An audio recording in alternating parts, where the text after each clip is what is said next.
Hello and welcome to Model Kit Beginner. Hope you're all doing well. I'm certainly doing well.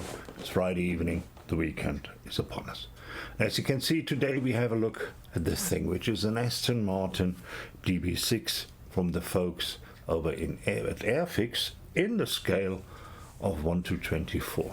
I cannot remember the last kit I bought where everybody had a story about how terrible this kit is. And it is a 60s Airfix kit, so it probably isn't brilliant. I'm aware of that, but I love the car. Not quite sure if you have a chance to do some test fitting or something, but yeah, we certainly have a look what's in the box, because the history will certainly not take very long. So let's pop over there quickly.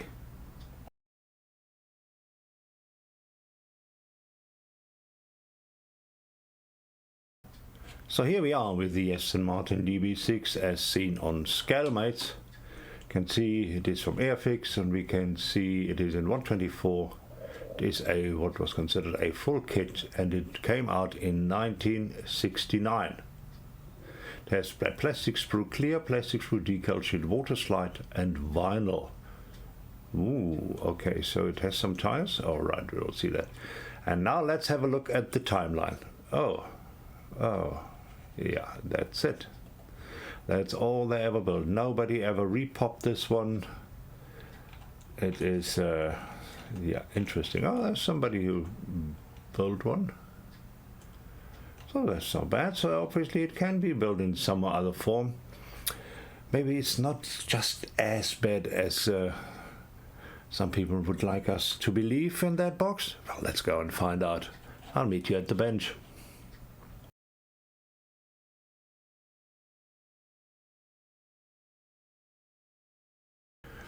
So here we are with the box of the Aston Martin DB6 in 1 to 24 by the fine folks over at Airfix. Let's have a quick look around the box.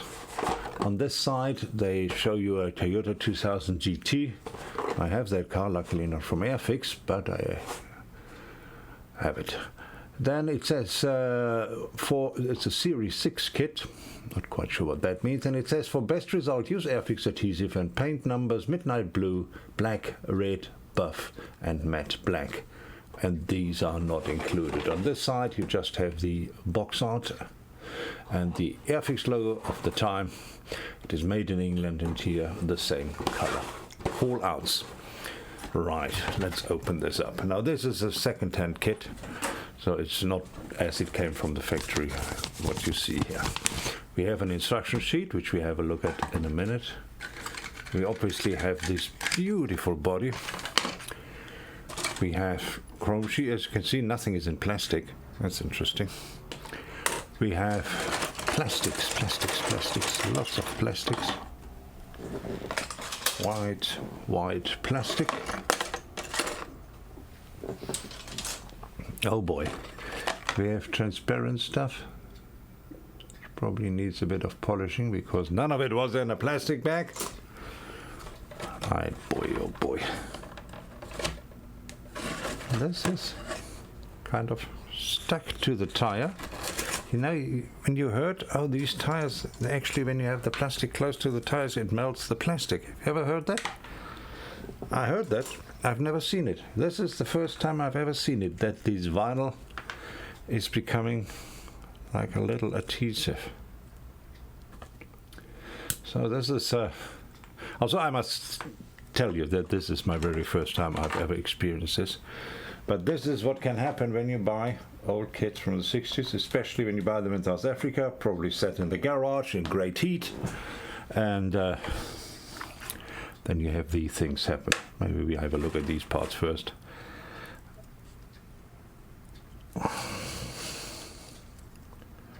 Yeah, this will be quite some work to have this rescued. Look at this. It is, the tire was in, the tire leaked kind of, the vinyl leaked, kind of melted the plastic a little bit. So I'm not quite sure if I can save this wheel. I will certainly give it my best shot. Anyway, here are the wheels. That's what they're supposed to look like. Let's zoom this in a little bit more. Right, here we go. So these, what are they supposed to look like? Actually not bad. Obviously can't see through. I guess that's the back side of the wheel. These are just the loose parts in the box which I'm showing you now. There is this which looks like maybe the back lid. Little bit of a melt on here as well. So there is some work to be done. Here we have a battery. Part of the suspension. Part of the front underside, I would assume, and the steering wheel, which has quite a bit of flash. Right, let's have a look at the instruction sheet first and whatever came in here. So we have here aircraft range, tells you about the Airfix and that kind of stuff. I must have the cameras at the wrong spot today, so here we go.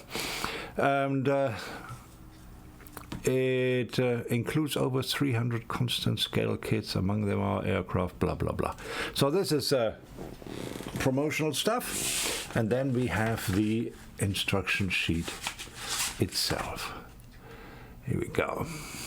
All right, I think I'm gonna try to put the camera a little bit further that side so I won't be out of camera so often. So here we are. Right, so we have the instruction sheet, lots of text in English, French and German. We open up here. Oh, we start with number 10? No, we do not start with number 10. So this is a huge sheet. Let's zoom out a little bit so you can see what it more or less looks like. Gives you an idea. Here you go. So that is a sheet of 4 A4 papers next to each other. That's more or less how big it is. Starts with the engine and put that together, put headers on, valve covers on, etc. Then we have the interior, jumps from that to the interior. Then here at number 4 we have the chassis, and number 5 more of the interior. Here how to build up the suspension. Number 6 interior continued. Then 7 rear suspension, exhaust and wheels such as they are. Then look at that, we have these brakes are inside the wheel, so you can see them from the outside. So it's interesting. There are no color callouts here. It doesn't. Yeah, there are some color callouts. Let me see. I don't want to talk any nonsense. Yeah, there are some color callouts. Matte black and blue on this side. Here, right here at the bottom, it says matte black and blue, and we even had more on the box. Here, cut out registration numbers and cement in position on plates. So this is to cut out if you want the registration number. Because, to be quite honest, I haven't seen any decals in here. None whatsoever. And I don't see any decal placement here as well. Right, so we then go on and put the windows in, which we certainly have to clean and polish up first. Then we have the hood and then all the minutiae which go onto the body. Put that onto the chassis, and this apparently is where all the trouble starts. Nothing really fits together. And then at the end you sit with a DB9, and if you want to have a registration plate, cut them out here. Simple as that. What's so complicated? Yeah, that's funny. That's really funny. Right, now let's zoom these in a little bit again so we can see where we are. Let's just find something here to zoom into. Let's go up a little bit. Here we go. Right, now here we have inner fenders right over here, and that's all that is here on here. Very hard, brittle white plastic. Here we have the dashboard, and that actually looks quite nice. It has some 3D rays over here. Yeah, you might be able to see it. Come on, camera, you can do it. Yeah, that's pretty cool. So yeah, you can do something with that, so that's not bad. It looks pretty nice. Part of the drivetrain right over here. Shock absorbers, I would assume. Part of the suspension. We have seen the other part in the box. We have the differential front of the front suspension, would be these few parts. Then we have here springs. We have the fan for the radiator. We have quite a bit of flesh on everything. Here's the radiator. This is not part of the radiator, it's just flesh. So this has to be repopped again and again, I'm sure. And these are the backside of the seats. While we are talking of the seats, here we have them.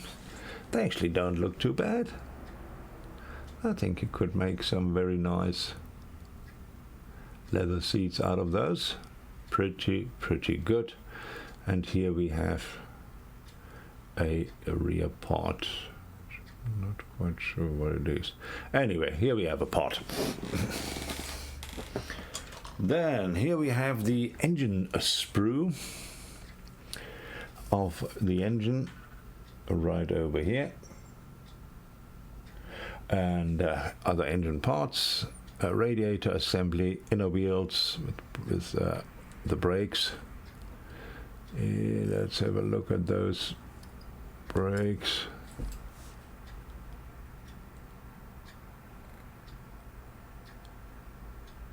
Yeah, that looks a bit rough. Yeah, you can see it all looks a bit rough with ejector points, and so as you can see, this obviously should be the caliper, or shall give you an idea of the caliper, so if you have it behind the wheel. But you can't look through the wheels anyway, so I don't know why they did that. Air filter right over here, and other engine parts, and the front interior right over here. The engine part of the interior. Here we have the bottom part, plate if you want so. All very rough. Here you see some melted plastic from the wheels, remember? Wheels melt plastic, and nothing was in a plastic bag here, nothing was separated, and obviously whoever had that before probably had it in the garage or in the roof section where it's nice and warm here in South Africa, and the vinyl started to gas out and melt the plastic. We have the hood or bonnet and the exhaust right over here, double exhaust. Boy oh boy, that needs some cleaning up. Hood and the rear shelf, the head shelf right over here, and everything has ejector pin marks by the truckload. Lots and lots of cleaning up to do, that is for sure. We have glass or transparent parts. They also were not separate, they were just somewhere nice and thick, and as you can see, nice and scratched up, so they will need some polishing up. And then the side windows and the lights right over here. There's a part missing there as well. Right, so these obviously have to be packaged separately. We have the chrome parts over here. They also just floated them around in there with the iconic front grille. More wheels right over here, and other chrome parts, which looks like bumperettes or bumpers. It didn't have a really bumper which went through, just always around the corners. This looks like valve covers for the engine. This looks like front lights where then the glass would come on right over here. Yeah, that's the chrome tree. Here we go. That needs some tender loving care. And then obviously the star of the show, no, not the interior. It has a structure in there. It has a Rio seat molded in. Nobody could sit there anyway. Only people with no legs could sit there, so I don't know why they even bothered. Anyway, there is the interior. The sides are molded in. There is nothing there is a little bit of a texture on the side, and you probably will not be able to see it in this light. Let's be honest here, let's not kid ourselves. It is so faint. I mean, if you just show it sanding paper, it will be gone. But there is some fine handles and ashtrays if you look really, really precisely. So yeah, you can do some detail painting there. And then we have the wonderful body, which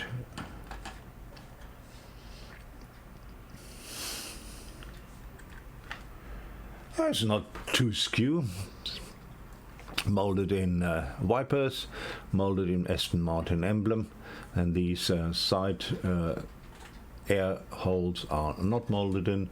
Then we have here a mold, very faintly molded in petrol tank lid. Here we go, there you can see it. And yeah, the handles are not molded in, so that's very nice.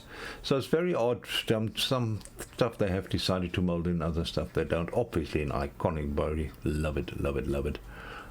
Needs lots of tender loving care, believe you me. It will be a project which will take some time, and once again ejector pin marks all over the show. In this case only in the roof here, which is nearly everywhere, and here, so you won't see too much of those, but yeah, not the worst, not the best. 1969 kit from Airfix, guys. Let's just do a reality check. That's what it is. And here are the culprits who buggered up some of my plastic. These are the tires, the famous vinyl tires. We saw it advertised on the book. Oh, yeah, here we go. Right. Yeah, they're also not, they don't have a very deep thread, so when you sand away this line in the middle, chances are your tread will disappear as well, so that is not great. There is, I don't think there's any branding on there. There's something written on there. Let me get my glasses out here, if I can see something. But it is again so faint. It says nylon. It says Avon. Avon? Avon GT. All right, there is some branding on there. You need to put your magnifying glasses on, something like that, to actually be able to see it.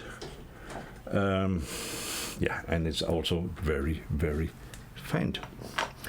And that, ladies and gentlemen, was that as far as the Airfix DB6 is concerned.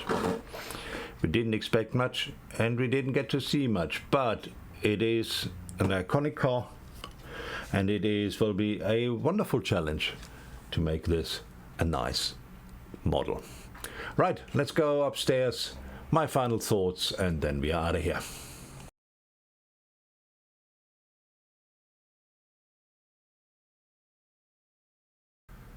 And here we are, back upstairs with the Aston Martin DB6, which we just had a look at.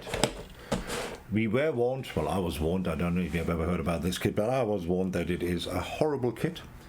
Needs lots and lots of work, and tender loving care, and sometimes the fitment is questionable. Now we haven't had a look at the fitment. I think we can assume that it might be questionable at places, so pre-fitting is certainly absolutely required. You can't do without that. It is a kit from 1969. It is an Airfix kit from 1969. And if anything, it looks like an Airfix kit from 1969. And it has quite some detail and quite a few more parts than other kits I've seen from 1969. So credit where credit is due. Lots of flesh, probably the 1500 3-pop. The only one in the whole series from Airfix, and I can see why they didn't sell more or make more. But I will certainly enjoy building it, that's for sure. It's something where you know you will take a long time over. Right, folks, hope you guys enjoyed it. If you see one and you like the car, buy it. If you don't like to fiddle around or don't like to, try to sort out old kits, the fitment is not fantastic and a lot of cleanup is to do, this is probably not the kit for you. Please give my video a like and subscribe to the channel. And I will put my Facebook page link in the description. Thanks very much for popping in, guys. Hope you all enjoyed that, and greetings from Cape Town. Cheers.